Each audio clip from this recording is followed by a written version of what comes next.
କାଲି ଆମର ଯୁବରାଜ ରାହୁଲ ଗାନ୍ଧୀ ଏବଂ AIC ଅଧ୍ୟକ୍ଷ ମଲ୍ଲିକାର୍ଜୁନ ଖଡ଼ଗେ, ଆମର ଜେନେରାଲ ସେକ୍ରେଟାରୀ ବେଣୁଗୋପାଳ 3 ଜଣ ଓଡ଼ିଶା ଗସ୍ତକୁ ଆସିଥିଲେ। ଯେଉଁ ସମ୍ବିଧାନ ବଞ୍ଚାଅ କାର୍ଯ୍ୟକ୍ରମ ଥିଲା, ଆମର ଅତି ସୁନ୍ଦର ଭାବରେ ରାହୁଲ ପ୍ରଧାନଟି ସୁରୁଖୁରୁରେ ସମାପ୍ତ ହୋଇଯାଇଛି। ତେଣୁ ଯେଉଁ ପ୍ରକାର ଆମର ଓଡ଼ିଶାରେ ଅନ୍ୟାୟ ଅତ୍ୟାଚାର ବଢ଼ି ଚାଲିଛି, ସେ ବିରୁଦ୍ଧରେ ସ୍ୱର ଉତ୍ତୋଳନ କରିବା ପାଇଁ ଆମକୁ ସାହସ ଦେଲେ। ଆଉ 14ଟି ବିଧାୟକ ମଧ୍ୟ ପର୍ସନାଲ ଆମକୁ ଭେଟିଲେ। ଆମକୁ ଯେଉଁ ନାରୀ ସୁରକ୍ଷା, ନାରୀର ଯେଉଁ ଅନ୍ୟାୟ ବିରୋଧରେ ଆମେ ଯେଉଁ ଲଢ଼େଇ କରୁଥିଲୁ, ଆମକୁ ସସ୍ପେଣ୍ଡ କରାହେଲା, ସେ ବିରୋଧରେ ମଧ୍ୟ ଆମେ ଆଲୋଚନା କଲୁ। ତେଣୁ ଆମକୁ ମଧ୍ୟ ଆଶ୍ୱାସନା ଦେଲେ, ନିଶ୍ଚିତ ଭାବରେ ଆପଣ ଅନ୍ୟାୟ ବିରୋଧରେ ଲଢ଼େଇ କରନ୍ତୁ, ଆମେ ସାଥିରେ ଅଛୁ, ଆମେ ମଧ୍ୟ ଆସିବୁ। ଲୋକଙ୍କର ସ୍ୱାର୍ଥ ପାଇଁ ଯେଉଁ ବିରୋଧରେ ଚାଲିଛି, ଯେଉଁ ଅନ୍ୟାୟ ଚାଲିଛି, ସେ ବିରୋଧରେ ଠିଆ ହେବା ପାଇଁ ଆମେ ମଧ୍ୟ ଠିଆ ହେବୁ, ଏ କଥା ଆମକୁ କହିଲେ। ଆଗକୁ ପଞ୍ଚାୟତ ଇଲେକ୍ସନ୍ ଆସୁଛି, କ'ଣ ଗୁରୁମନ୍ତ୍ର ଦେଲେ? ଗୁରୁମନ୍ତ୍ର ଏମିତି ଆମର କେମିତି ବୁଥ ସ୍ତରରେ, ଆମର ପଞ୍ଚାୟତ ସ୍ତରରେ କେମିତି ଆମ ଲୋକ ଏ ଯେଉଁ ସରକାରଙ୍କର ଯେଉଁ ସୁବିଧା ପାଇପାରୁନାହାନ୍ତି, ସେଇଟା ଲୋକଙ୍କ ପାଖକୁ ପହଞ୍ଚେଇକି, ଲୋକ ପାଖକୁ ଯାଇକି ଆମେ ଲୋକଙ୍କ ସହିତ ସେବା କରିବା ପାଇଁ ଆମକୁ ଭାଇ ଦେଖିବା, ଆଦେଶ ଦେଲେ। ଆଦିବାସୀ ମୁଖ୍ୟ ସମସ୍ୟା ଯେଉଁଟା କଂଗ୍ରେସ ଟାଇମ୍ରେ ଥିଲା, ଏଇ ସରକାର କରୁନାହିଁ, ଜଙ୍ଗଲ ଜମି ଜଳ।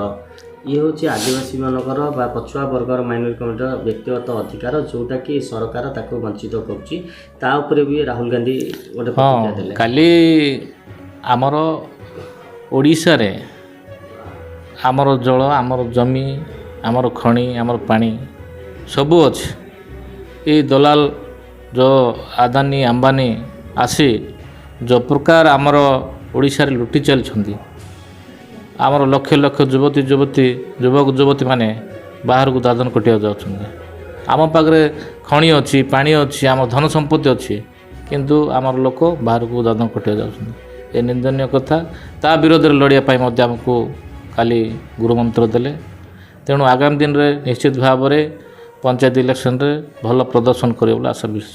ଯେଉଁଟାକି ବହୁତ ଦୀର୍ଘ ଦିନ ଧରି କଂଗ୍ରେସ ସରକାର ଦାବି କରି ଆସୁଥିଲା ଯେ ଜାତି ଜନଗଣନା ହେଉ ବୋଲି, ଯେଉଁଟା ବର୍ତ୍ତମାନ ସରକାର ବି ରାଜି ହୋଇଛନ୍ତି। ଆ ଦ୍ୱାରା ଯେଉଁ ଜାତି ଜନଗଣନା ହେଲେ ଯେଉଁଟା ବିଭାଜନ ହେବ, କେଉଁ ବର୍ଗର କେତେ ଲୋକ ଅଛନ୍ତି, କାହାର କେତେ ଅଧିକାର ଅଛି, କିଏ କେତେ ପାଇବ, ୟାକୁ ନେଇକି ବର୍ତ୍ତମାନ ଯେଉଁ ସରକାର ପ୍ରଶ୍ନ ଉଠାଇଲେ। ଦେଖନ୍ତୁ, ଏବେ ପର୍ଯ୍ୟନ୍ତ ଜାତି ଜନଗଣନା କରିପାରିଲେନି ସରକାର। କେଉଁ ଜାତିରେ କେତେ ଅଛନ୍ତି, କେଉଁ ବର୍ଗରେ କେତେ ଅଛନ୍ତି, ଏପର୍ଯ୍ୟନ୍ତ ସରକାର ପାଖରେ ତଥ୍ୟ ନାହିଁ। ତାଙ୍କ କ'ଣ ଦେଶ ଚଲେଇବେ? ଏଇଟା ଦୁଃଖର ବିଷୟ। ଏଇ ଜିନିଷଟା କଂଗ୍ରେସର ବହୁତ ଦିନ ନିଶ୍ଚିତ ଭାବରେ ଆମେ ସବୁ ଆମର ଯେଉଁ ଖଣି ପାଣିଠୁ ଆରମ୍ଭ କରି, ଜାତି ଜନଗଣନାଠୁ ଆରମ୍ଭ କରି, ଯେଉଁ ନାରୀ ସୁରକ୍ଷାଠୁ ଆରମ୍ଭ କରି, ସବୁ ଆମର ଏଇ ମୁଦାକୁ ଧରି ଆମେ ଫିଲ୍ଡକୁ ଓହ୍ଲାଇବୁ। ନିଶ୍ଚିତ ଭାବରେ ଆଗାମୀ ଦିନରେ କଂଗ୍ରେସ ହିଁ ଏକମାତ୍ର ବିକଳ୍ପ। ବିଜେପି ବିଜେଡ଼ି ଦୁଇ ଭାଇ କିଛି କରିପାରିଲେନି।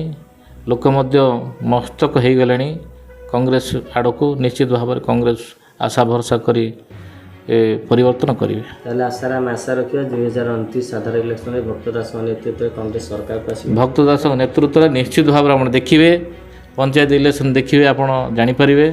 ତାପରେ ଆମର ସାଧାରଣ ନିର୍ବାଚନ 2029ରେ ନିଶ୍ଚିତ ଭାବରେ ପରିବର୍ତ୍ତନ ହେବ। 14ରୁ 120 ସିଟ୍ ହେବ।